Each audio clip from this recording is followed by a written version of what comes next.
It's true what they say. The more things change, the more they stay the same. So, something a bit different. I've only ever done a couple of football related recordings before, but I think the occasion called for it this time, one way or the other, whatever way the result went. Of course, today was the big Scottish Premiership Celtic versus Hearts title decider. And, I've just thought I'd give my thoughts on this. I just want to say a massive, heartfelt congratulations to Celtic on winning the most tainted Scottish title in history. Yep. Here we go. I'm not the only, it might not be a spectacular hot take saying that because fucking everyone who doesn't support Celtic is saying this, but here we are. So we'll go into a few things here on this. So there was always this crushing inevitability. I've always had this feeling they would win it. And but the manner in which it's been won in the last few days, and funny enough, I'm not even talking about today in terms of the result and decisions. We'll go into a few things, but I have always had this crushing inevitability, this feeling that Project Hail Martin, as it is, would actually work for them, and it obviously has. But we'll get into Martin O'Neill later on as well. There's a lot to cover here, believe me. But yeah, here's the thing: you've got people who usually couldn't give a flying fuck about Scottish football. People like Jeff Stelling, Gary Lineker, and all that, who have actually been tuning into this and actually giving a lot more of an input and actually caring about this because something remarkable was happening. The Old Firm was about to finally get complete. We were about to get a non-Old Firm winner for the first time in 40 years? Is it 1986? Alex Ferguson, Aberdeen. But no, the powers that be, the powers that be. But one thing good that is coming of this has really shown up the absolute shit show Scottish football is behind the scenes. It's pretty shit on the park, to be fair. And the European coefficient will show you that for the most part. Rangers, apart from getting to the Europa League final a few years ago, look at the European results this year. Look at once these diddies go and play against sort of teams that are sort of half decent, well, you see what happens.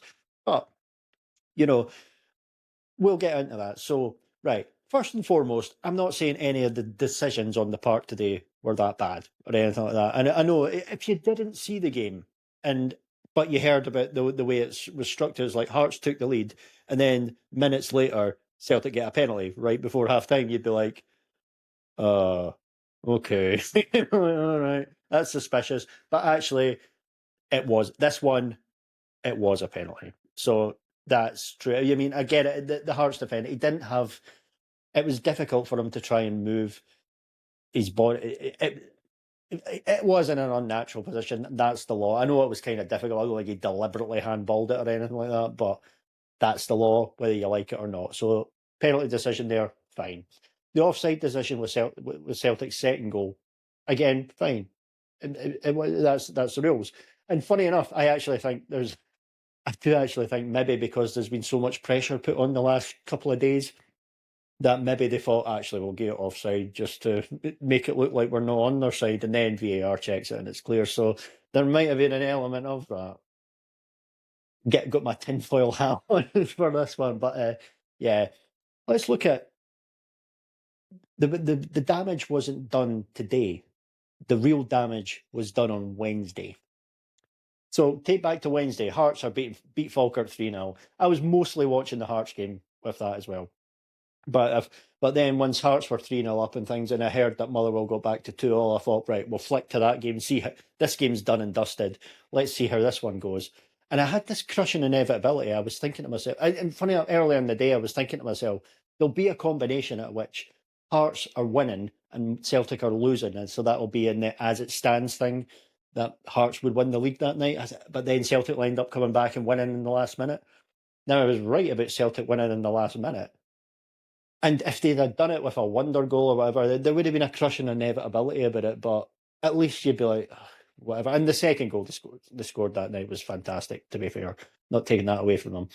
But the way it happened is like, when you see, I was watching it and then the commentator started saying, oh yeah, John Beaton has been told to go to the VAR stand, go to watch the VAR monitor, and I was like, oh, fuck.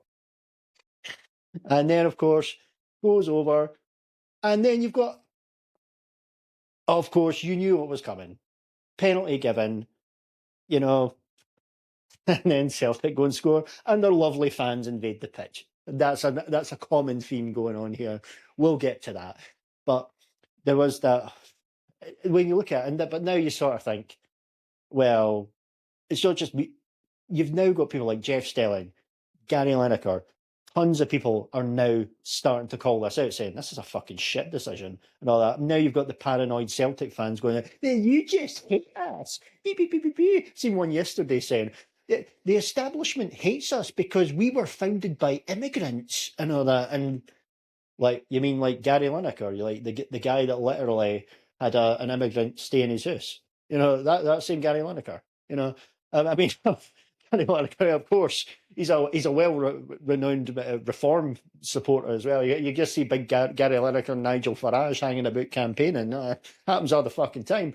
Anyway, see the level of stupidity we're dealing with here, and then of course, the problem with that one was now even a draw wouldn't have won Celtic. Sorry, Hearts the league. That oh yeah, well Celtic did win the league that night technically, but a draw would not have won Hearts the league that night. It would have been 3 points, but Hearts 6 goal advantage in terms of goal difference. So Celtic would have needed a 3 goal swing going into that game today. So that penalty was pivotal in that. And of course, they won three. Now, they won 3-1 today, which wouldn't have been enough. But of course, the game would have been different going into it today because there would have been a different mentality in many ways because Hearts knew that we'd have known that a defeat, even a 2 goal defeat, and they'd still be champions. So that might have changed their mindset. And I actually think first half especially, Hearts were really good in the game, actually. They had the control of it. They deserved the lead when they took the lead. And now on the day, overall, I do think Celtic deserved the win because from the 70th minute onwards, you knew it was coming and they were starting to pile the pressure on. There was a great save as well. So, it was coming. So, in that sense, I'm not going to be like childish and say, they deserve to win. Yeah, today they did, to be fair, just about. There wasn't much in it, though. There really wasn't much in it. But yeah, of course, the game totally changes, of course, the mindset. Now, even having said that, say the game actually pans out the way it does up until the last minute, up until the right at the end injury time night. It's 2-1 to Hearts Celtic, right? The Hearts goalkeeper, is they going out up for that goal, up for a corner? Doesn't he need to? Because Celtic still need another 2 goals, so they're just going to be defending or whatever. So the pattern of the game would obviously change in that sense. So the third goal doesn't happen. So, of course, Celtic were given this massive advantage going into this because you were kind of like, then they've got all the fact they've got the home advantage, everything like that. I believe this is the first time that the team top before the split happened has not been at home in the last game of the season. Now, I can understand why they would want this to be the last day. Like, it's a massive title decider that everyone was talking about. Even people that don't give a shit about Scottish football were talking about it. Not necessarily for the right reasons, which is a bloody shame because it should be, because it's been remarkable what's happened when Scottish football 9 times out of 10 is fucking boring as shit. Let's call a spade a spade. But it was done just for all the wrong reasons that people were talking about this now in many ways, which is a bloody shame. But in many ways, it's typical of Scottish football. Now, we hear as well that John Beaton got doxed as well. Apparently, he's getting threats and things, and some idiot doxed him. Look, at the end of the day, it was a wrong decision. I do think it was probably influenced by bias, but you shouldn't be doing that.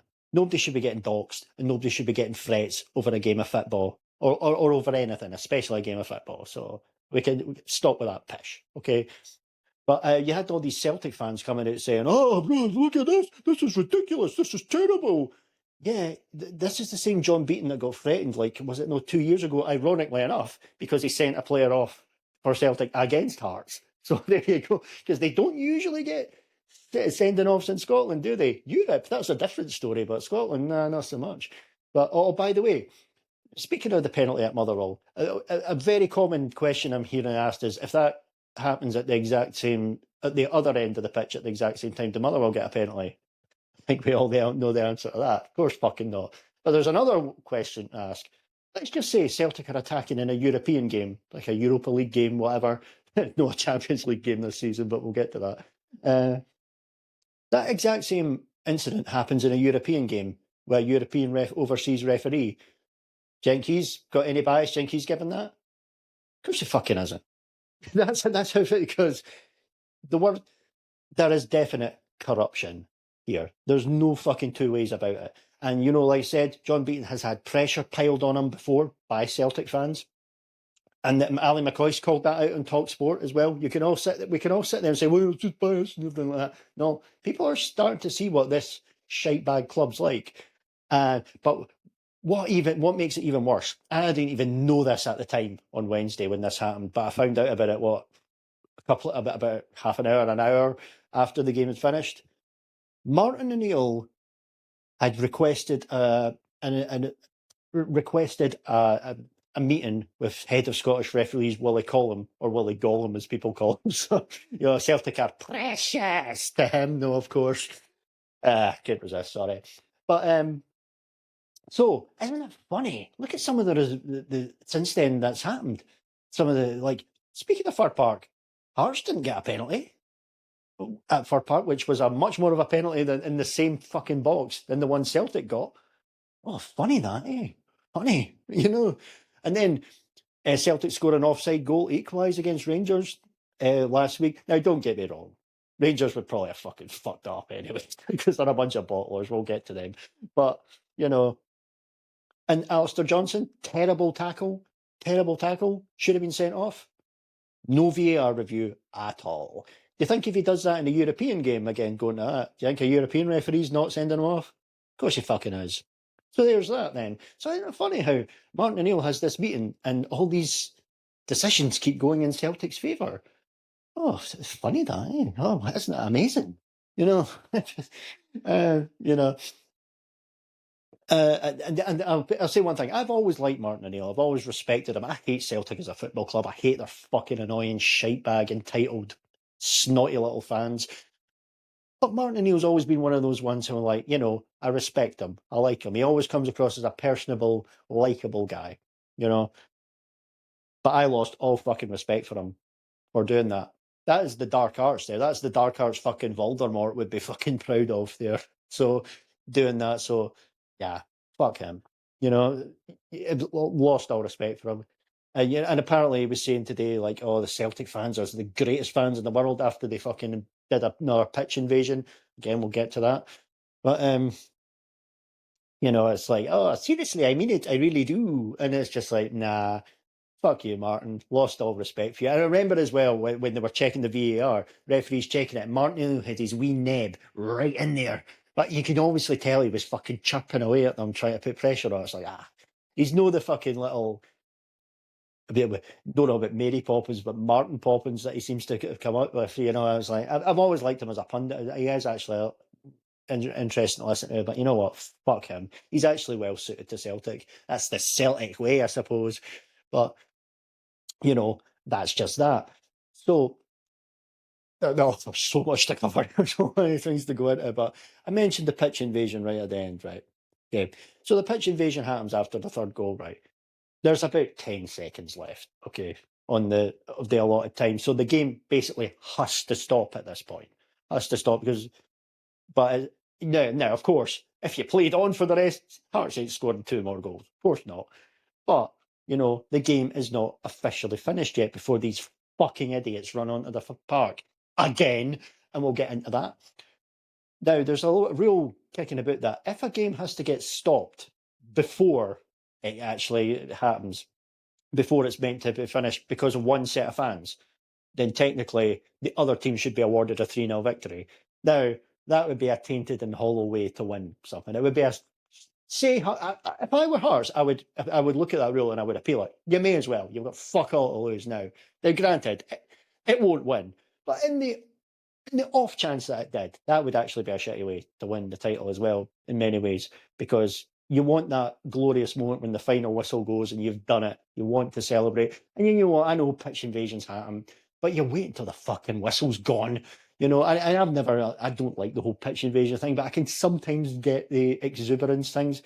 But, it happens all the fucking time with Celtic. Happened again on the other night. That incident with the Old Firm game back in the Scottish Cup, it was Celtic fans that actually started that. They ran onto the park right after the penalty shootout. And then, of course, you had the fucking idiotic Rangers fans going on with balaclavas and all this fucking stupid Union Bears and fucking stupid Green Brigade, both as bad as each other, going on with their balaclavas. So there was obviously something planned, even if it didn't happen on the park. Something was going to happen in the streets and all that with them. So fucking two peas in a pod, fucking scummy bastards. But before anyone says, "Hey, you're a hun for saying that," you're like, "No, scummy bastards." Let's be honest. The pair of them, they've both got a section of scummy bastards, and they'll have decent ones that don't do that shit. To be fair, I don't want to tar them all with the same brush, but it's always the loudest, most obnoxious ones that come out with that basically ruin it for everyone. And so again, when are they going to get punished for these pitch invasions? Because honestly, all they have to do is just keep it happening. All they have to do is just keep doing it because nothing, fuck all gets done about it. Fuck all gets done. What are they going to do? I mean, but of course, when the second goal, Celtic goal went in, some idiot chucked a flare on the park. Not a pair of trousers like or Ric Flair or anything like that, but no, an actual smoke bomb thing is like. But nothing gets done. They get Celtic and Rangers do actually constantly get sanctioned by UEFA for things like that. They constantly get punished, but fuck all happens in Scotland. Fuck all happens. Wonder why? You know, um, it's, it's a laughing stock. It really is. I mentioned as well, jumping about here a little bit, the whole and the way that Celtic love to get tainted titles and things. This is another thing, like, right. Now, I'll give Neil Lennon some credit here because it shows you how bad the Johnson thing was last week when even Neil Lennon in the studio was like, yeah, that's a sending off. So fair play. I actually don't mind Neil Lennon as a pundit, but as a player and a manager, he's a shite bag though. He's another one who's always chirping away and all that. And that was the one thing. See, when COVID happened, here's the difference. 2020, right? Celtic were top of the league by about 11 points or something like that, and Rangers were shite at the time and all that, as usual. They were falling away. People overrate the fuck out of Steven Gerrard, by the way. I mean, we'll get to that. But Neil Lennon was like, days after like COVID started and all the football stopped, he was actually coming out saying, yeah, we should be handed the title. It's like the world is in complete uncertainty at this point, and he's banging on to get winning the title, and they get awarded it over Zoom, and he's fucking celebrating. Now, I understand if you can't finish the league and you have to do certain things to, get it finished and all that. Like other leagues did it. France, I think, did it. The Dutch did it as well. But here's the difference. Liverpool were absolute miles clear in 2020, on the brink, like 3 games away from winning the title, but when everything stopped. And Jurgen Klopp, and I've had sometimes he comes out with some shite when things are going against him, but he was actually quite classy. He was like, all right, well, okay, well, we need to make sure that the health and all that's fine. He was classy. Well, Neil Lennon was a shite bag. So I'm sure Neil Lennon will be really happy today, though, as well. So I bet he'll be laughing. Wasn't he laughing last night, though? Where are you? You weren't laughing last night, though? Where are you, gopher puss? I'm on the Partick. But of course, we've got Dunfermline Celtic Scottish Cup final next week. I mean, if you don't support either team, genuinely, what neutral gives a flying fuck about that game? Who cares? Honestly, it'll be just a walkover for Celtic. Fair play at Dunfermline. They've done very well to beat Premier League teams like Aberdeen, Hibs, Falkirk, and all that. But they've got some scummy supporters and all. I don't know if there was ever any trouble with them in Falkirk in that win the semi-final. I never heard about it, but there probably was. But they've got some shitey supporters and all, like the ones that battered a deaf Rafe Rovers fan a couple of years ago at the bus stops, like fucking shite bags. So Neil Lennon's quite well suited to manage that club, to be quite frank. Nothing against Jim Leishman, though. He's an absolute legend and an absolute gentleman. So big up Jim Leishman. He's awesome. Neil Lennon's shite, though, so fuck him. But, that'll be a wee cosy reunion for Lennon and O'Neill next week. Let that live, and the Scottish media will love that. Like, oh, by the way, I mentioned the way it talks about media. The only people that seemed really positive after Wednesday, and I watched it the day later, was like the Daily Record phone-in or something like that. people like Keith Jackson and this other goof who's Daniel McCaw or whatever his name is, and they were like, oh, but he's always got this stupid smirk on his face. It's just whatever. But they were banging on about, oh, wasn't this great? Fantastic for Scottish football. And I actually quite like Keith Jackson normally. He's usually quite good. But they were the only people who were like, oh, wow, wasn't this amazing? The rest of the world was looking at it saying, yeah, Scottish football's fucking fucking corrupt. Like, get the fuck out of this. You know, so, but yeah, the little Scottish media bubble will be loving this. There's so much to even unpack here. Like Sky Sports this morning, right? 10 o'clock this morning, Sky Sports News. What did they do? They interview Chris Sutton. Chris Sutton, of course. Oh, yeah, Chris Sutton. Speaking about the John Beaton thing, when John Beaton was getting a hassle a couple of years back, Chris Sutton called him Brother Beaton and was always going on about how he's a big Rangers man and all that. And yet Chris Sutton was the one coming out yesterday saying, oh, isn't this ridiculous? Isn't this disgraceful? Where were you when fucking Celtic fans were doing that? I actually agree, it is disgraceful, as it was when Celtic fans did it first.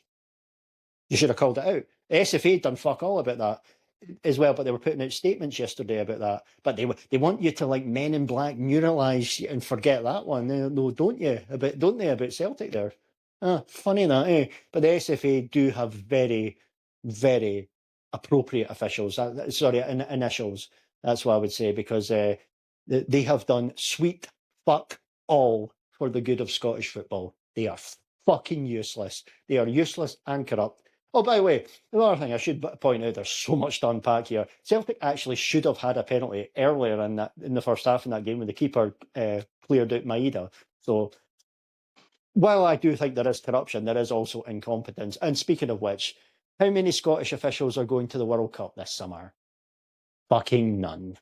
Says it all, really, doesn't it? Anyway, so train of thoughts all over the place. There's so much to unpack here. But, and you know, you look at it, Celtic, right? Oh, another stat, right? Commentator mentioned when James Forrest came on, he has a chance to win a British record 14th title. And it's like James Forrest, decent player and like a good servant to Celtic and everything like that. But he's won 14 titles in Britain. It's like, he's won more titles than like fucking Ryan Giggs. I know he's a shite bag in real life, but he was a great player. Paul Scholes, he seems like a prick in real life and all, but great player. But he's won more titles than Alex Ferguson did in England. He won 13 during Man United's dominance. So that just shows how shit and how boring this has been for the most part. So and of course, another thing, mentioning Chris Sutton and his annoying, whiny, nasally voice, like, well, I think Celtic are amazing, and they're the mentality monsters, and I can't believe they're still in this title race. It's fantastic. What a fantastic achievement by St. Martin O'Neill. And it's just like, for somebody that talks for a living nowadays, why the fuck do you always have somebody with such a whiny, nasally, fucking annoying voice on? It's like, and oh, was there a Hearts person in the commentary with him? Was there somebody of a Hearts persuasion? Like, I know Neil McCann, I think he's managing Kilmarnock now at the moment, but you know, Kilmarnock's fucking safe. Put Neil McCann in there, he's done commentary before. How's he not doing that? They're not playing today, Kilmarnock are safe now. So you've got representation both ways. Because big companies like Sky love their representation nowadays, don't they? But you know, certain things they might not want to. I mean, yeah. So it was just Chris Sutton getting interviewed this morning as well at 10 o'clock. John Robertson was there. John Robertson was in the studio. Why didn't you do a side by side interview? It's like, let's interview the Celtic guy with the Hearts guy. Why didn't you do that, Sky? I'm waiting. I'm waiting. Why didn't you do that? Exactly. Yeah. So anyway, absolute tainted, and then of course stupid Celtic fans, and honestly, all those years that Rangers were away and they were winning like 9 in a row, and the years that Rangers weren't in the Premier League, through Rangers' own fault, to be honest, you've got like Celtic fans were like they had zero fucking competition. And yet they were celebrating. They were like, "Oh my God, we're amazing! We're fantastic! What a brilliant team!" It's like, no, you're winning a one-team pub league at the time. Now, this time you actually had a challenge for once. But Jesus Christ, it's like, that would be like somebody like a boxer celebrating battering the one-legged man in an arse kissing. Well, that's what Martin O'Neill was doing with our referees, I suppose. But yeah, an arse kicking contest. It's like what there's nothing to be proud of. You're not that fucking great. Like, if you were so fucking great, why don't you do stuff in Europe? Yeah, exactly. When you actually play against competent teams. And by the way, there's people as well. Look at Ange Postecoglou. I know he won the Europa League, and his first year at Tottenham was good, but a complete disaster at Nottingham Forest this year. But he's lauded as some great manager in Scotland. Steven Gerrard, lauded as a great manager in Scotland, absolutely fucked it with Aston Villa. But as soon as Aston Villa got rid of him and brought in an actual competent manager like Emery, look at the fucking difference. Just saying. Even Derek McInnes, look, he's done an amazing job here with Hearts. But I've mentioned this before. He's done very well in Scottish football, but his one blot in his copybook was when he was at Bristol City, and he absolutely shat the bed there. So now I do think nobody's ever came for him from England or anywhere else, but they might now because of this. We'll get on to Hearts now. Hearts done an amazing, it's amazing what they did. I don't want to take anything away from them, but I also don't want to patronise them either because they kind of blew it themselves at certain points. And yeah, they should have had a penalty last week at Motherwell. But then again, look at the own goal they lost. That was a fucking terrible goal to lose. So, especially at this stage. So, and look, they have done incredibly well to stick this way. And I'd love to have seen them go on and win this, but they fucked up certain games. Like a few weeks ago, they drew with Livingston. And Livingston are relegated by a long, long margin. It's not even like, oh, they're a wee bit unlucky, it was close. No, Livingston are fucking shite. So you can't beat Livingston when you're in a title race, like what happened to Rangers a couple of weeks before that. Then, there are certain things. Like they lost to Kilmarnock as well a couple of months ago. So, they fucked up in certain games. Make no mistake about it. Make no mistake. And I know everyone says, "Oh, McInnes is this maestro. He's amazing." But yeah, he did win the league with Kilmarnock a few years ago in the Championship. But he was up against Arbroath, who were massive underdogs. So it wasn't, and it was very close in the end. So it wasn't that great of an achievement. I'll be honest with you. So, don't want to take anything away in that sense from because look, amazing job this year, but he won fuck all. Let's be honest, he did win fuck all. Now, they should have won this league if it wasn't for crooked officiating, that is true. And speaking about crooked officiation, it was almost like the rest. I was half expecting like Neil Doncaster, the head of the SPFL, coming out like Mr. McMahon or like from the old days in the wrestling when he like stacked the deck against Stone Cold Steve Austin, like played a No Chance in Hell song coming out. Exactly, it's like, and here's your guest referee for today's game, Rod Stewart. It's like, but another thing about Hearts, right? Celtic lost so many games during the Wilfred Nancy era that seriously, they should have fucking finished them off right there and then, but they still allowed them back into it. And that is Hearts' own fault. I'm sorry, but it is. I know people don't want to hear it because of the fairy tale and all that, but I do feel sorry for them because of the crooked officiating, but they had their own problems too, and they had the chance to finish it before then. So let's not pretend that it's all against. Well, the Hearts are blameless themselves here. As for Rangers, mentioned Steven Gerrard earlier. I do find it quite funny because I remember I mentioned something about the Bristol City thing with McInnes and Rangers fans were wanting McInnes, and I even said like Gerrard was shite and all that, and I mentioned his Aston Villa record. And by the way, only time Rangers have won a league title in the last 15 years when there was no fans in the stadium. The bottle jobs, they're bottle jobs. You can see that they're bottle jobs. 2-0 up against Celtic a couple of months ago, absolutely cruised in the first half, and they let them back into it. There you go, bottled it.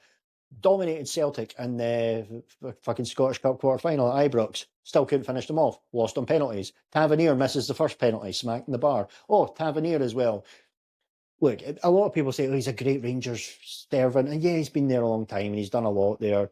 Even scored the winning goal in the League Cup final a couple of years ago. Fair enough. But he's also seen off a hell of a lot of managers. And he's the supposed leader in a team that is full of flakiness. that just crumble at the first part of pressure, you know. And you know, Danny Rowe left them out the other night for a meaningless game against Hibs. Now you could say Danny Rowe we handled that badly. It's like, look, the game was meaningless. They had nothing to play for. You may as well give them the send off. That's true. And that was me joking, thinking, well, they've got a meaningless game. They'll probably win about 7-0 with Tavernier scoring a load of penalties, a hat trick of penalties for his favourite. Well, that didn't happen, but like Tavernier like stormed it, stormed it when he was told he was getting left out. So it's like that kind of shows you a lot about his mentality and well, him as a leader. That maybe explains a lot about Rangers' mentality. So Danny Rowe was doing a good job actually. He managed to get Rangers back into this. And funny enough, people forget Russell Martin actually only lost one game, league game, as Rangers manager before he was sacked. But to Hearts. But the rest was draws. It was like the draws were actually what fucked them up. I think they were like 10th in the league or 11th in the league when they got punted. And there was another thing, just for balance, Rangers fans fucking needing going after the team bus at Falkirk in his last game, and then of course needing the police escort and all that. Just like fucking scummy bastards, like seriously. But so just to even things up before anyone says, but yeah. So yeah, that's that then. So Scottish football, what a fucking joke. I will say one thing though.